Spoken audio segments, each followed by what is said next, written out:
Visakha steel plant ఉజ్వల భవిష్యత్తు కోసం భారీ ప్యాకేజీ ప్రకటించిన కేంద్ర ప్రభుత్వానికి విశాఖ ఎంపీ శ్రీ భరత్ కృతజ్ఞతలు తెలిపారు. ప్రధానమంత్రి నరేంద్ర మోడీ ఏపీ ప్రజల సెంటిమెంట్ ను అర్థం చేసుకున్నారని వ్యాఖ్యానించారు. స్టీల్ ప్లాంట్ విషయంలో నిర్ణయం తీసుకొని కేబినెట్ ను ఒప్పించి ప్యాకేజీ ఇచ్చినందుకు గాను శ్రీ భరత్ ఆయనకు ధన్యవాదాలు తెలిపారు. విశాఖ టీడీపీ కార్యాలయంలో జరిగిన మీడియా సమావేశంలో శ్రీ భరత్ మాట్లాడుతూ CM Chandrababu Naidu, deputy CM Pawan కళ్యాణ్ల కృషి ఎనలేనిదన్నారు. ఇక స్టీల్ ప్లాంట్ ను ప్రగతి బాట పట్టించే బాధ్యత కార్మికులపై ఉందని పేర్కొన్నారు. RINL Vizag steel plant revival package announcement celebrate చేసుకోవడానికి ఈ ప్రెస్ మీట్ పెట్టడం జరిగింది. నిన్న చూశారు మీరు, మన ముఖ్యమంత్రి గారు చంద్రబాబు నాయుడు గారు ఆల్రెడీ దీని మీద మాట్లాడడం జరిగింది. కేంద్రంలో క్యాబినెట్ డిసిషను ప్రధానమంత్రి గారు అనౌన్స్ చేయడము, దాని గురించి కొంచెం వివరణ railway minister, information broadcasting minister Ashwini Vaishnaw గారు మాట్లాడడం కూడా వీడియో క్లిప్లు మీరు అందరూ చూసుంటారు. సో గత 7 నెలలుగా ఎదురు చూస్తున్న ఈ సందర్భం కొంచెం ఓపిక్గా మీరు వింటే నా ప్రయాణం కూడా దీంట్లో నేను చెప్తాను. ఎలక్షన్లో నేను పల్లా గారు అనేక సందర్భాల్లో స్టీల్ ప్లాంట్ ప్రైవేటీకరణ అవ్వకుండా ఆపుతామని చెప్పాము. కానీ ఇంపార్టెంట్ ఏంటంటే ముఖ్యమంత్రి గారు చంద్రబాబు నాయుడు గారు అప్పుడు ప్రచారంకి వచ్చినప్పుడు ఆయన చెప్పడము, ఇప్పుడు ఉప ముఖ్యమంత్రి గారు పవన్ కళ్యాణ్ గారు వచ్చినప్పుడు ఆయన చెప్పడము, వీళ్ళందరూ దాని మీద అదే నిబద్ధతతో పనిచేయడం అనేది కన్సిస్టెంట్గా కొన్ని నెలలుగా చూస్తున్నారు. అయితే ప్రభుత్వం గెలిచేటప్పుడు నేనేమన్నానంటే, మీరు మాకు అన్నిటికన్నా ఎక్కువ మెజారిటీ ఇక్కడ ఇవ్వండి, అప్పుడు దీని గురించి మేము వెళ్ళి పార్లమెంట్లో చాలా బలంగా మాట్లాడగలుగుతాము అని. నేను ఊహించలేదు ఏదో 75,000 మెజారిటీ వస్తే బాగా వస్తుంది అనుకున్నాను. గాజువాక్లో పల్లా గారికి నాకు 95,000 కన్నా ఎక్కువ మెజారిటీ రావడం అనేది ఎప్పుడు ఊహించనిది.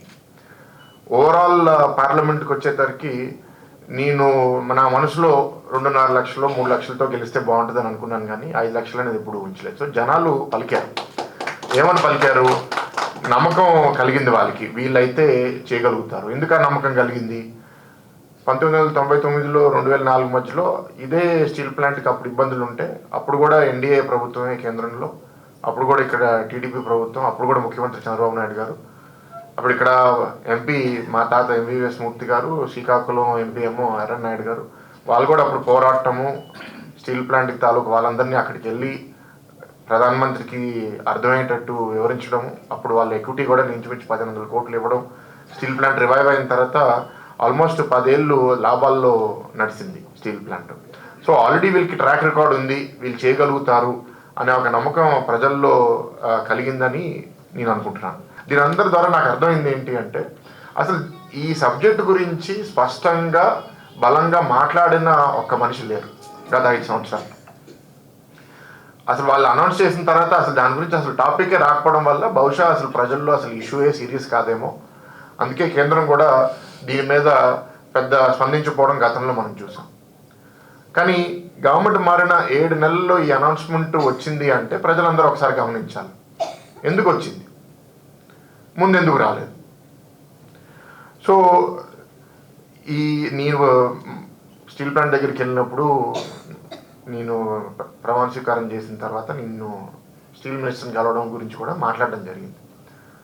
స్టీల్ మినిస్టర్ కుమారస్వామి గారు అయ్యారు. నేను ఎంపీగా ప్రమాణ స్వీకారం చేసిన తర్వాత నేను ఆయన కనపడితే వెంటనే దిగి ఆయన దగ్గరికి వెళ్ళాను. నేను అప్పటికి మంత్రులందరూ స్వేరిన్ అయిపోయారు కాబట్టి, నేను పలానా భారత్ విశాఖపట్నం పార్లమెంట్ నుంచి గెలిచానండి, నేను మిమ్మల్ని కలుద్దాం అనుకుంటున్నాను అంటే, నాకు తెలుసు RINL గురించి, వైజాగ్ స్టీల్ ప్లాంట్ గురించి, నేను దాన్ని రివైవ్ చేయాలని ఒక ఛాలెంజ్గా తీసుకుందామని నేను ఆల్రెడీ డిసైడ్ అయిపోయాను అంటే నా మనసు పూర్తిగా పొంగిపోయింది. చాలా ఆనందంగా అనిపించింది. ఎందుకంటే మామూలుగా మనం వెళ్ళి అడగాలి, ఇలా చేయండి అలా చేయండి. అప్పటికి ఎందుకు అంటే, ఆయనకి మన పార్టీ ద్వారా ఆల్రెడీ ఆయనతో డిస్కషన్స్ జరగడం, లొకేషన్లో కూడా ఇండైరెక్ట్గా ఆయనకి మెసేజ్ పంపించడం, దానివల్ల ఆయన ఆల్రెడీ దీని మీద కొంత అవగాహన తెచ్చుకోవడం, అది కూడా జూన్లో, ఇప్పుడు జూన్ 24 అనుకుంటా.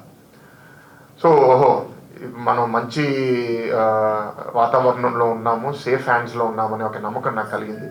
కానీ అయినా సరే అది చిన్న విషయం కాదు రివైవ్ చేయడం. అనేక సార్లు చంద్రబాబు నాయుడు గారు ఢిల్లీకి వెళ్ళినప్పుడు దీని మీద ఫస్ట్ స్టీల్ మినిస్టర్ గారితో మాట్లాడడం, దాని తర్వాత ఫైనాన్స్ మినిస్టర్ నిర్మలా సీతారామన్ గారితో మాట్లాడడం, అసలు ఇది ఎట్లా చేయాలి, చేయాల్సిన అవసరం ఏంటి, అని చాలా స్పష్టంగా దాని ఇంపార్టెన్స్ కూడా చెప్పడం నేనే ప్రత్యక్షంగా 3 సార్లు చూశాను. దాని తర్వాత స్టీల్ మినిస్ట్రీతో ఆఫీషియల్స్ అందరూ వర్కౌట్ చేసి ఒకవేళ రివైవ్ చేస్తే ఎంత ఖర్చు అవుతుంది, దానివల్ల వచ్చే రిటర్న్ ఆన్ ఇన్వెస్ట్మెంట్ ఏంటి, అన్ని వాళ్ళు వర్కౌట్ చేసిన తర్వాత ఈ డిస్కషన్ ప్రధానమంత్రి గారి దగ్గరికి కూడా వెళ్ళడం జరిగింది. ఆయన కూడా దీని మీద ఆలోచించారు. ఎందుకంటే గత 4 సంవత్సరాలు డైరెక్షన్ ఒక సైడ్గా వెళ్తుంది.